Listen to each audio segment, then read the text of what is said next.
Mandy, I want to start this off with a question that has been in my head for a while. You survived breast cancer, but this one part um, baffles me. How do you walk into the doctor's office for something regular and come back out with something that drastically changes your life? How do you react to that? You know, sometimes in life your body just functions the way it Mm, needs to when your mind can't get you there. wow. I'm sure everyone can relate to this on some level. Something that happened that you just think, oh wow, I don't know how I even got from A to B after that. Mm. And I think it is this feeling of like, honestly, it was surreal to me for a long time. It was happening, obviously, and I was doing my best to engage in all of the stages of the process. But, um, something that big takes time to process. So, um, I think, yeah, I mean, I can picture myself walking out of the hospital that day. I can picture myself getting into the car, thinking about how I was going to tell my mom and my husband and all of those things. But I really couldn't tell you um, how exactly I got my like feet to move to get me back to the house. How does Mandy go from you said something that was profound. Your first thoughts are how you're gonna tell everybody else. Why wasn't your first thoughts like, how do I actually deal with this myself? Um, yeah, it's a great question. I think I've honestly, I think part of that is faith. I believe in God. And I think most of the stuff I've done in my life wasn't because of like my own will or um, anything like that. I've certainly tried to contribute, but God's the one that has it all. So I think I remember being terrified, but feeling like there's a reason for this and that part's going to work out. I know I'm strong. I know I'm resilient. I know God has a plan, but this thing that's happening with me is going to affect people I love, and to me that felt stronger than what I was going through. Did did you at once say like, why is this happening to me, God, if I'm serving you?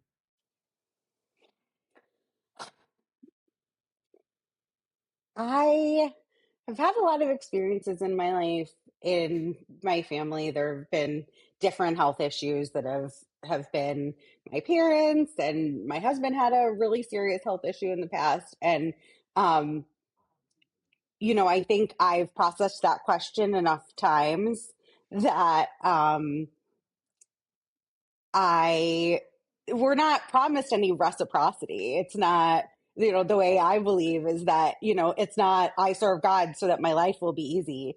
I serve God and he's going to find the purpose in this. And, that's going to play out over the course of the rest of my life. But, I've already found myself being able to connect with friends who are going through similar struggles, different struggles.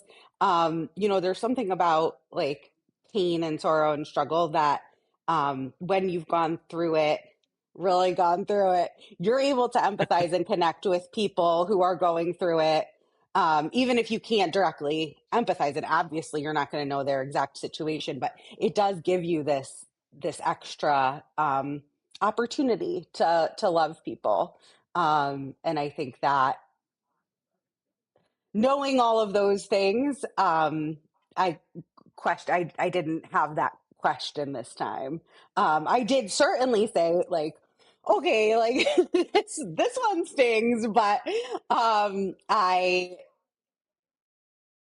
I know I'm a very, very, very small piece of human history, and um, my life is going to play out in the way that God has it.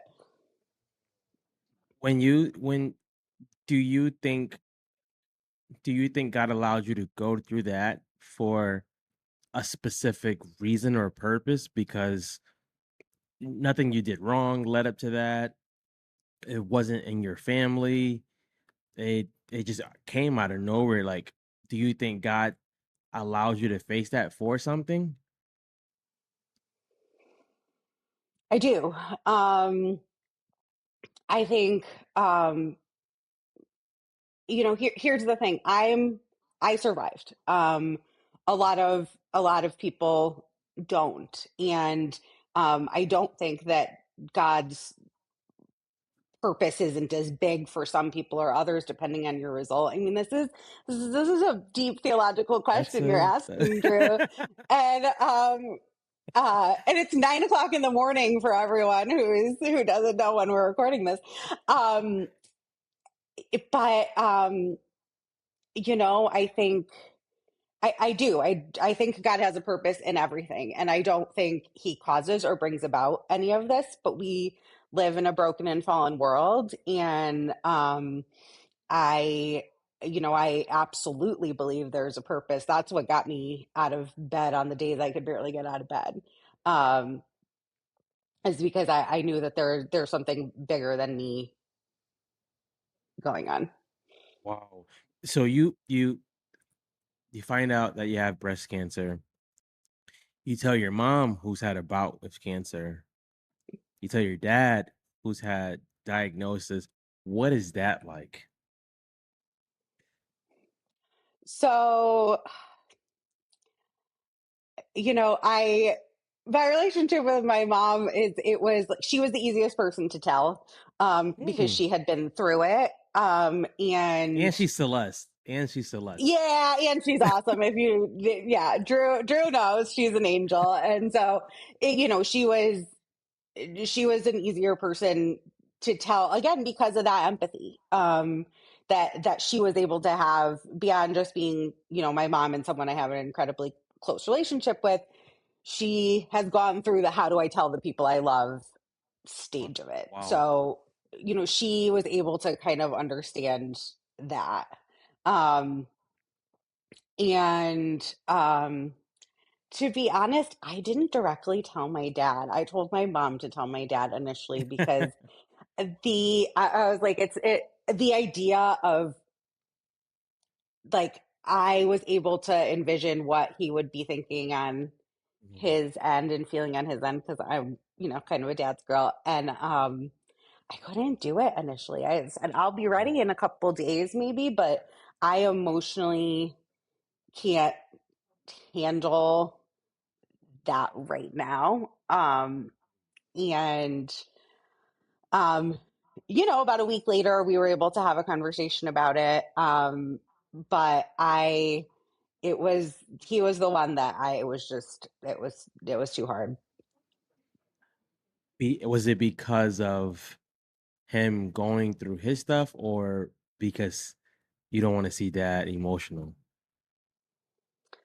I don't mind the actually like I can remember the times in my life my dad's been very emotional and he was always he's always just been kind of an open person with that in ways. But when it comes to his girls, he's it was the idea of breaking his heart. That was honestly it. I it didn't have anything to do really with his health struggles in the past because I knew he would empathize and understand there in a way a lot of he wouldn't have previously. But it was really just the idea of saying something to my dad that was going to break his heart. I couldn't. What Yeah, I mean, what maybe there part of was a step. what part about it did you feel would break his heart so that we could understand? Because I'm a dad, so I want to see like what part What part do you feel would have broken his heart? Just seeing me struggle, seeing me go through something difficult, knowing, having sat first hand next to my mom, knowing what Mm. cancer and cancer treatment does. And yeah, I think it was really just knowing that he and my mom both worked really hard their whole lives so that our lives would be easier. They think that's what most parents want. And so, um, the idea that I was going to go through something he couldn't stop or protect me from or control, even though I am 41 years old, would still just absolutely like shatter him. Would you say I asked this as a dad, as if I was talking to my daughter? Do you think it would have broken his heart for him to know that, or it would have been one of his greatest feats to walk alongside? Honestly, you would have to ask him that. Um, and that's the thing. We make a lot of assumptions about how the people in our life are going to feel about different things. And, Yeah, yeah. to your point, to that like very pointed question, I don't know. Mhm. Even though this is someone I've known my whole life, I don't know what he would say. I you know, Knowing my dad, I think now he would be like, I'm just happy that that it's through and that, Mandy's doing well. But yeah, I do think, he did walk alongside me through it and um, I know he prayed me the whole way, through everything. And, he was there when my hair started growing back and, seeing all those things. And I could see like him being excited about those things too. And yeah, so I think there's probably both there, but I'm gonna ask him that because I don't know the answer. That's a good one. What now? I've had family members who've had cancer who some survived, some didn't, Hmm. and I saw the process of losing their hair. Did you go through that? I did a preemptive strike. I shaved my hair. Um, So I okay. I did. Yeah, I have a good friend for years and years who also happens to be my hairstylist, and Mhm. um, he has some lived experience with people he loves having gone through it and has had clients in the past who have gone through it. So went to him and said, "What do you think is the best course of action here?" I had actually thought about doing this. They call it cryotherapy. They have cryotherapy for all parts of your body, but they can do it while you're going through treatment, and you put like a cold cap on, and for some days of the treatment, 7 hours, and it's supposed to Wait, wait, protect. wait, wait, wait. Tell us what this is. I've never heard of this. Okay, so I believe they call it cold therapy or cryotherapy. Okay. And they've had it for years past, and then it kind of fell out of trend, and then it came back. And it's a way to, before you start treatment, um, kind of contract the hair follicles so that they Mm. are less susceptible to falling out during treatment. The thing is, it's still expensive, not covered by insurance. And, Oh wow. for a lot of people, it's preventative, cost preventative, but also, um, depending on your drugs, it's a very different results. Some drugs, it works well to protect your hair, and some, especially the ones that I was on, um, it's still over a 50% chance that you'll lose a significant amount of hair.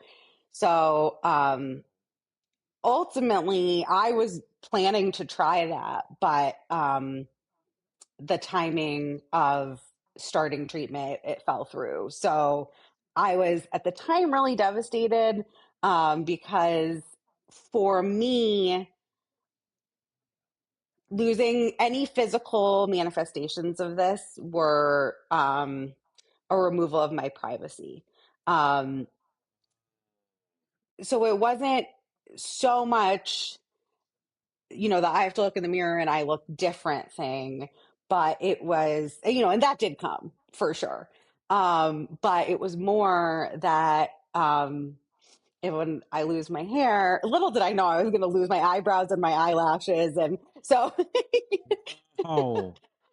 there was Wow. not really like a ton of hiding it. But, I was thinking, oh, like I go to work. I don't want to tell anyone right away, like, or maybe ever. I don't know how I'm going to feel. And, um, losing my hair and needing to get a wig, that's gonna change, um, potentially my ability to keep this private. Um, and yeah, I mean, even now, this is my wig. Even now, I have spiky little hair coming back, but it's clear. It's still patchy. It's still I have a little bald spot on the top of my head, um, and there every day I decide: do I want to wear my wig when I go to the grocery store, or am I going to go natural? And every day, still, I think about it a little bit. Of just a feeling of vulnerability, that I'm not really choosing. So like we get here, like you go to get a checkup, you find out you have breast cancer, you got to tell your folks, you got to tell your husband, you have to now face what happens to me during the process and then the effects after the process. Like you said, you lost your hair, your eyebrows, and things like that. Where does hope come from during all of this? Um, there were some days where definitely hope was a struggle. Um, the other thing that happens during chemotherapy, and I'm sure people can relate to different medical treatments, they are going to help you, but you're dealing with some of the tougher effects. And with chemo, there's you're pumping poison into your body, so there's a lot of emotional effects too that happen, that are Like what? different, like, um there's brain fog, there's some brain stuff, so your brain fog is a big thing, was a big thing for me at times, during the treatment. And the height of, like, probably the worst part of treatment came, and I'm not someone who really has experienced in my life depression. I run more anxious. um but Okay. um but I, for the first time, felt a bit of depression, and just kind of a futility of getting up and getting out of bed and going through the daily routines. And so I think, I was still able to say, I know what I believe, I know what I'm anchored to. You know, I I know I'm going to continue to trust that God's going to get me through this the way He wants to get me through this. I know I have a great support system that I can rely on. Um, but my brain wasn't even really functioning the way it normally does. So those those days, hope was tough. And some days, um the goal was just to get through the day. And if you have to be curled up in a ball on the couch watching something on Amazon that you don't even remember, like, that's just what the day is going to be. I think for me there was another part of that was difficult, in that, I think when you go through something potentially life threatening, it's really normal to say, every day should count. I should be making the most of every day. You just have a that moment where you remember nothing is promised, and time is our constantly diminishing resource. And so you're holding that truth at the same time, where walking down the stairs got me out of breath some days. And so there's definitely that feeling where sometimes disassociating a little bit was just what I needed to do to kind of get through.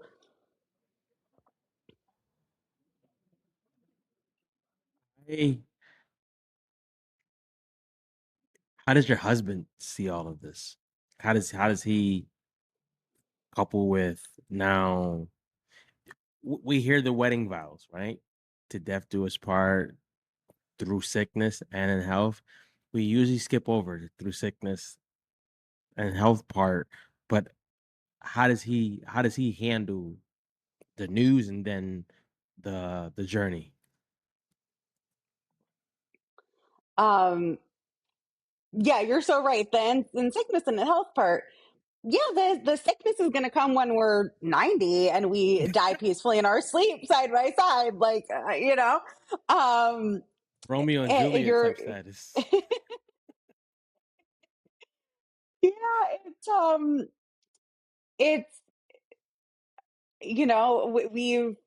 I was able to empathize a little bit with him because a few years ago my husband had a major health issue. So the thing is, we are very different people, and so we do handle things differently. But I remember the day I came home, I pulled into the driveway, and by the time I pulled into the driveway, my primary care doctor had already called me. So I was on the phone with her, and she was absolutely incredible. And my husband came in the driveway at the same time, and he got into the car, and we just, held hands and talked and cried. Mhm. I think I don't know if he actually shed tears. I was shedding too many to notice, but he was there, and just kind of with me in it. He didn't try to say anything, to make anything different. It was just kind of sitting in that truth together. And I think that's something he did throughout the process of my treatment is um early in our marriage, both of us had our things that we worked through, and something for Seth was trying to fix things. He always wanted to fix things and make things better. And um I think he like the work that we put in on ourselves and in our marriage to get to the point when this thing happened, that work showed up because he Wow. was there to support, but he wasn't there to fix. He was at every doctor's appointment. He drove me to every single chemo. Um, he was the one who was there bringing me coffee. And when I didn't like the taste of coffee, helping me find matcha and doing all these different things to be supportive, and allowing me to experience. Can you help us understand this? Because I have the audience mixture of women and men. Men are naturally, I'm I need to fix the situation. Women are, I think, naturally, which is amazing. I want to fix the situation and I want to fix the emotion. How, how can how would you advise men to understand the real need in a time like that? Because I think most men would just jump to saying, "What can I fix for her?" I mean, I think that instinct is great and comes from a place of extreme love. And so, I think there's certainly a place for that. And I um would encourage anyone who's, going through something where a partner is experiencing pain,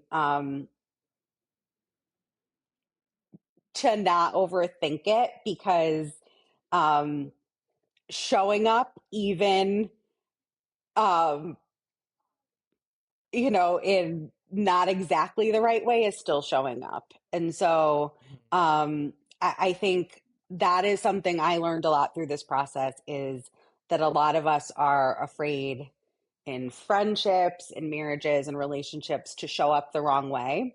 And so we just don't. um, Sometimes it's easier to avoid. And that's more hurtful than anything else could be. And so I think I want to validate that instinct to fix it because it comes from a place of love. But there's a lot of things in life we can't fix. And so, Yes. we choose our partners for a lot of reasons, but one of the big reasons that I knew my husband was the one is that we could be doing something or we could be doing nothing, and I always felt safe and loved and protected and comfortable. And we wrote our own wedding vows, and Sweet. I and I in mine I said that there was no one that I was more myself with than my husband. And so um, I think that, if you can't fix it, to just sit in it with your person and identify the needs. That's a big thing of stopping, right? Is that when you stop and observe, you can start to see what someone actually needs at that point in time. And I couldn't anticipate my needs day to day. So I certainly wouldn't expect anyone else to be able to. And so I think really the biggest thing in supporting someone you love, and for men, being that stabilizing force that I think, for better or worse, men feel they need to be at times, is just presence. Presence is the most important thing, emotionally and physically. I think, and this, you faced it with your husband. I believe strongly men can struggle with being there emotionally because what it's gonna crack inside of them. So it would look like Mandy's crying. I can't be crying at the same time with her, or she's fighting this issue. I can't be doing the same thing at the same time, and it'd be good. Is that, does that sound wrong, or how does that sound? No, it doesn't sound wrong. And certainly, if it's experience, it can't be wrong. That my Mhm. perception would be the one that's wrong if that's what you're seeing is what you've heard and observed. And I completely understand why, why that would be the case. Is somebody in this situation has to be the strong one, and Yeah. societally, we put that on men.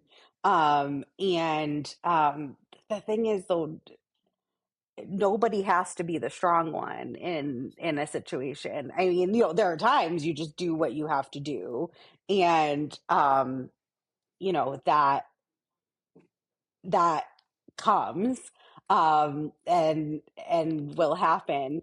Um, but I never, in any of my relationships, men, women, romantic, platonic, have ever felt when, someone was sitting and empathizing with me, that was a lack of strength on that person's part. It's actually the opposite, I think, is to genuinely, like, be there and connect with someone without needing to immediately spring into action, um, is really the strongest, most powerful thing you can do, because it's so vulnerable, and so it's such a strong, you build such a strong connection in that moment. um and so I've always seen connection and stillness as a sign of strength, more so than springing into action. And I am someone who does tend to spring into action. So I think there's a balance, but if you do one too much and abandon the other, it creates an imbalance. You said something as we wrap up that I think I want people to really, especially couples, to really cling to. There are times where no one needs to be the strong one. I think that's when it becomes we're in this together. Your feelings, your fears, my fears, versus I've always said if someone's being the strong one when you're not looking, what's happening to them? They're probably And uh, about to crash out or something could be happening to them. But I want to leave you with a question because for those you wouldn't know because we didn't get a chance to air it, but we we recorded an episode last week and loved the episode and I went to start editing it and one of our voices wasn't present. So I'm like, "Oh my gosh, like there's so much that happened that was good." But the thing that kept gnawing at me was how she journeyed through breast cancer. And for me personally, having family members who've survived it, the same thing, and didn't survive it, I could never get them to talk about the journey. They would just over spiritualize it. And I'm like, Mandy's talking about the real parts of the journey and still keeping God at forefront. So, Mandy, this last question, 3 to 5 years from now, I believe it's just me. I believe there's something so massive with you and helping women heal in a way where they don't spiritually bypass the pain and the experience, especially the part of losing my hair, losing my eyebrows, losing confidence, being vulnerable a lot.